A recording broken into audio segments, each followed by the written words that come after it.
حافظ قرآن عورت جس نے 100 بچیوں کو قرآن پاک کا حفظ کرایا، لیکن پھر بھی اس پر اللہ کا دردناک عذاب آخر کیوں آیا؟ اس کے شوہر نے خود یہ واقعہ بیان کیا ہے۔ میری بیوی حافظ قرآن تھی اور اس نے 100 بچیوں کو قرآن حفظ کرایا تھا، لیکن جب یہ وفات پا گئی تو روز اس کی قبر پھٹ جاتی اور قبر سے دھواں نکلتا۔ میں روز اپنی بیوی کی بنواتا۔ لوگ مجھ سے پوچھتے تھے کہ اس نے ایسا کون سا گناہ کیا تھا کہ میں نے اپنی بیوی کے گھر والوں سے پوچھا تو میری سالی روتے ہوئے کمرے میں لے گئی اور مجھے ایسی چیزیں دکھائی کہ میرا دل گھبرا گیا۔ میری شادی کو 6 سال گزر گئے تھے اور میری بیوی بہت ہی خوبصورت تھی۔ شادی سے پہلے 100 بچیوں کو قرآن حفظ کرا چکی تھی، تو میں بہت خوش تھا کہ میری بیوی کی دنیا کے ساتھ ساتھ آخرت بھی سنور گئی اور وہ ہمارے بچوں کو بھی اچھی تربیت دے گی۔ لیکن شادی کو اتنا وقت گزر جانے کے بعد بھی ہمیں اولاد نہ ہوئی۔ میں بہت مایوس اور اداس ہو گیا تھا، لیکن میری بیوی اپنی مایوسی کو چھپا لیتی اور صبر سے وقت گزارتی تھی۔ پھر ایک دن اللہ تعالیٰ کو ہمارا صبر پسند آ گیا اور ہمیں اولاد سے نواز دیا گیا۔ میں اپنی بیوی کا بہت خیال رکھتا تھا۔ ہماری اللہ تعالیٰ کے گھر سے بچہ آنے کے بعد میری بیوی کی طبیعت بہت خراب ہو گئی۔ بیوی کی طبیعت کو دیکھ کر اللہ سے بہت دعائیں کی، مگر میری دعاؤں کے باوجود بھی میری بیوی کا انتقال ہو گیا۔ سب جاننے والے افسوس کر رہے تھے اور میں غمزدہ تھا۔ جب کچھ دن کے بعد قبرستان پہنچا تو آسمان پر کالے بادل چھا گئے، گویا جیسے رات ہو گئی۔ غسل کے بعد جنازے کو قبرستان لے گئے تو آسمان پر کالے بادل چھا گئے، گویا جیسے رات ہو گئی ہو۔ جیسے ہی بیوی کو دفن کیا، نہایت ہی تیز بارش ہو گئی، طوفانی ہوائیں چلنے لگی، جیسے موسم غم بنا رہا ہو، اور میرا بچہ میری بیوی کے گھر والوں یعنی میرے سسرال والوں کے پاس تھا اور وہ لوگ بھی میرے گھر پر ہی موجود تھے۔ اس لیے اپنی بیوی کو قبر میں دفن کرنے کے بعد جب گھر آیا تو سیدھا میں اپنے کمرے میں چلا گیا اور اپنی بیوی کو یاد کرتے کرتے آنکھ لگ گئی۔ صبح کے وقت خواب میں دیکھا کہ میری بیوی بہت بری طرح سے رو رہی ہے۔ اس کو روتے روتے دیکھ کر میں اٹھ کر بیٹھ گیا۔ بارش بھی تھم چکی تھی، آسمان صاف تھا۔ وہ خواب دیکھ کر میں بہت پریشان ہوا، کیونکہ میں نے اپنی بیوی کو ہمیشہ ہنستا اور مسکراتا دیکھا تھا۔ اس کا اس طرح سے رونا مجھے پریشان کر گیا تھا۔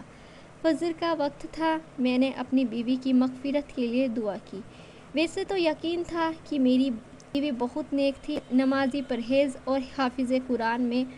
میں نے کمرے سے باہر جا کر دیکھا تو سب نماز پڑھ رہے تھے۔ میں نے اپنے بیٹے تو میری بیوی کے بھائی نے میرا بیٹا مجھ سے لا کر دے دیا۔ وہ سویا ہوا تھا۔ میں مطمئن ہو گیا۔ اس کے بعد میں قبرستان گیا اپنی بیوی کی قبر پر، اور میں بیوی کے لیے قرآن پڑھنا چاہ رہا تھا، کیونکہ خواب کی وجہ سے دل پریشان تھا۔ دل خوف سے بھرنے لگا بیوی کی قبر کو دیکھ کر، کیونکہ اس کی قبر پر ایسا عذاب آیا ہوا تھا، ایسا عذاب کہ جسے میں بھی دیکھ کر ڈر گیا۔ اس کی قبر پھٹی ہوئی تھی اور اس میں سے دھواں باہر آ رہا تھا۔ استغفر اللہ!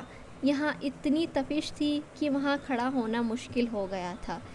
کوئی بھی دوبارہ میری بیوی کی قبر بنانے کو تیار نہیں تھا۔ ایک مزدور مانا جسے 4 گنا پیسے دے کر میں نے قبر دوبارہ بنوائی۔ اب جب میں اپنے گھر پہنچا تو میری حالت بہت خراب تھی۔ سب نے بیوی کی جدائی کو دیکھ کر سمجھ کر حوصلہ دیا، جبکہ میں یہ سوچ کر پریشان تھا کہ آخر یہ سب کچھ کیوں ہو رہا ہے۔ میری بیوی تو بہت نیک تھی، قرآن حافظ تھی، اور میں یہ سوچ کر پریشان ہوا جا رہا تھا کہ میری بیوی کی اصل حقیقت کیا تھی، جو اس پر اللہ کا اتنا غضبناک عذاب آیا۔ لیکن پھر جب مجھ پر میری بیوی کی حقیقت ظاہر ہوئی تو میرے ہوش ہی اڑ گئے، اور میں اپنے والد کی اکلوتی اولاد تھا۔ میرے گھر میں 4 افراد تھے، میرے ماں باپ اور میری بیوہ پھوپھو۔ جب میں کالج میں تھا تو میری ماں کا انتقال ہو گیا تھا اور ہم 3 لوگ رہ گئے تھے۔ میری پھوپھو اور ابا نے مجھے بہت ہی حوصلہ دیا کہ کچھ عرصے کے بعد سنبھل گیا اور کالج جانا دوبارہ شروع کر دیا۔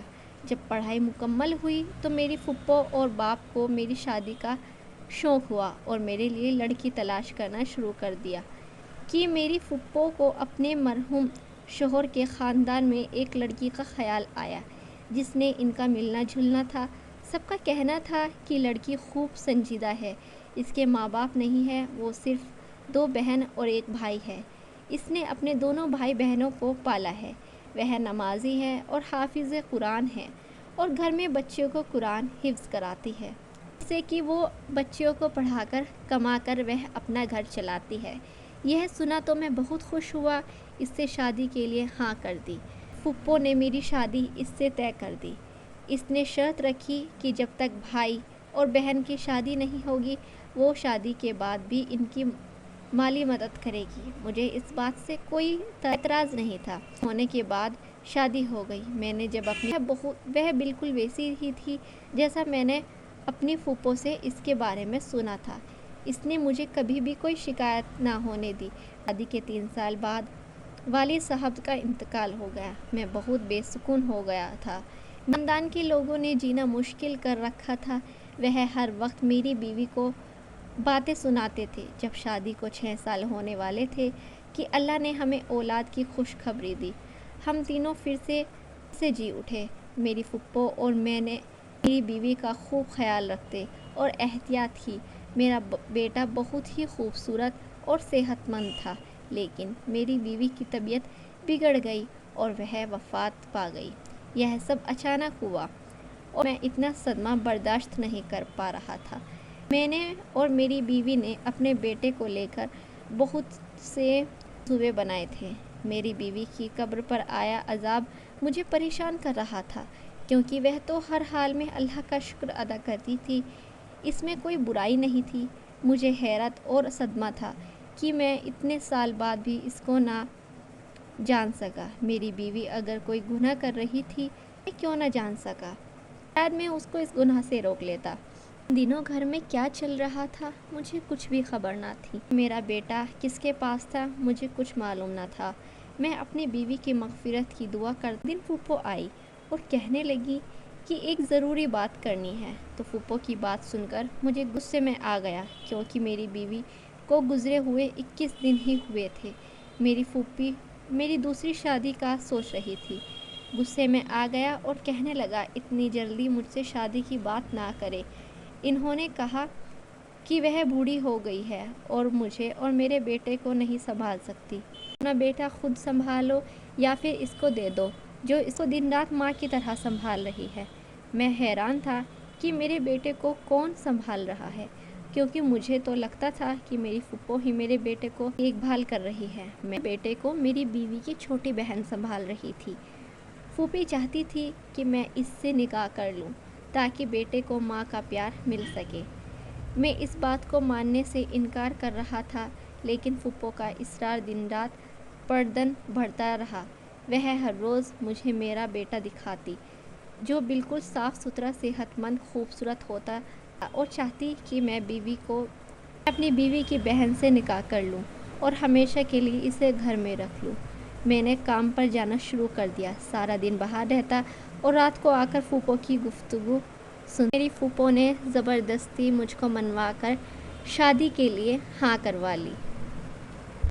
میں سب کچھ صرف اپنے بیٹے کے لیے کر رہا تھا۔ میں نے اس کے لیے خود کو دوسرے نکاح کے لیے تیار کر لیا۔ نکاح ہو جانے کے بعد میں نے خود کو کمرے میں بند کر لیا اور سوچنے لگا کہ میری دوسری بیوی کیا میری پہلی بیوی کی طرح خوش مزاج اور سمجھدار بھی ہے یا نہیں۔ مجھے کچھ معلوم نہ تھا۔ میں نہیں جانتا تھا کہ میرا دل دوسری بیوی سے مطمئن ہو جائے گا یا نہیں۔ نکاح کے بعد بھی میرا وہی معمول تھا۔ صبح کے وقت کام پر جاتا اور رات کو آ کر سو جاتا تھا۔ میری دوسری بیوی نے گھر کا تمام کام سنبھال لیا تھا۔ میرا کمرہ بھی صاف ستھرا رہنے لگا تھا۔ میرا دل نہ چاہتے ہوئے بھی اس کے بارے میں سوچنے لگا، کیونکہ میں نے اس کو نہیں دیکھا تھا۔ میری پہلی بیوی دین کی سمجھ رکھتی تھی، اس لیے اس نے اپنی بہن کا مجھ سے پردہ کروایا تھا اور میں نے آج تک اس کو نہیں دیکھا تھا۔ ایک روز جب کام سے جلدی گھر واپس آ گیا، اس کو دیکھ کر ایسا لگتا تھا کہ جیسے وہ اپنی بہن کی موت سے بھی خوش ہو اور مطمئن ہے۔ میں نے اسے غصے سے کہا کہ وہ اتنی مطمئن کس بات پر ہے۔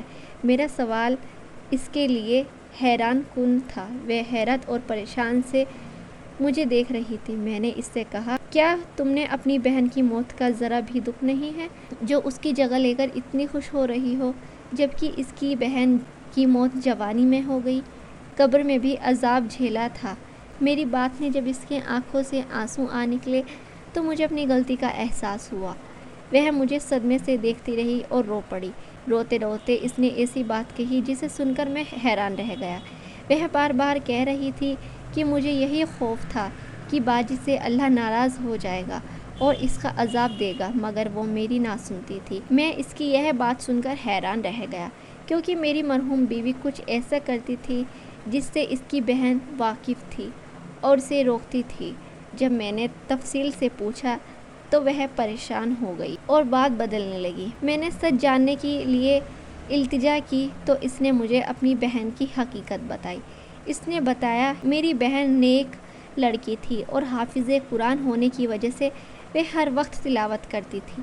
ایک دن ہمارے محلے میں ایک بچہ بیمار ہو گیا۔ میری بہن نے کچھ آیت پڑھ کر اس بچے کو پھونک دیا، جس سے بچہ ٹھیک ہو گیا اور پھر ہر طرف میری بہن مشہور ہو گئی۔ وہ نیک بیوی ہے جس کے پاس ہماری تکلیف کی شفا ہے۔ اس کے بعد ہر طرف سے طرح طرح کے لوگ ہمارے گھر آنے لگے۔ میری بہن تعویذ کے نام پر قرآن کی آیت لکھ دیتی تھی۔ وہ لوگ چند پیسے دیتے تھے جس سے ہمارا گھر بھی چل رہا تھا، لیکن مشکل وقت کے لیے ہمارے پاس کچھ نہ تھا۔ ایک روز میرے بھائی کا ایک گردہ پھیل گیا۔ اس کے علاج کے لیے ہمارے پاس پیسے بھی نہ تھے۔ ہم بہت پریشان تھے۔ ماں باپ کا سایہ تو پہلے ہی سر پہ نہ تھا، باپ بھی نہیں تھا جو کما سکتا تھا۔ ایک دن ایک آدمی ہمارے گھر آیا۔ وہ کسی لڑکی سے شادی کرنا چاہتا تھا، مگر وہ لڑکی شادی شدہ تھی۔ وہ چاہتا تھا کہ اس کی طلاق ہو جائے اور میری بہن نے انکار کیا۔ یہ گناہ کا کام ہے، لیکن جب اس نے 1.5 لاکھ روپے دینے کا کہا تو میری بہن بھائی کی جان بچانے کے لیے کاغذ پر کچھ ایسا لکھا جس سے اس آدمی کی خواہش پوری ہو گئی اور ہمارے بھائی کا علاج بھی آسانی سے ہو گیا۔ بہت سے لوگ آنے لگے جو ناجائز مطلق کے بعد تعویذ بنواتے تھے اور ڈھیروں روپے دے جاتے تھے۔ ایک روز میں نے چھپ کر دیکھا کہ وہ تعویذ کیسے بناتی ہے۔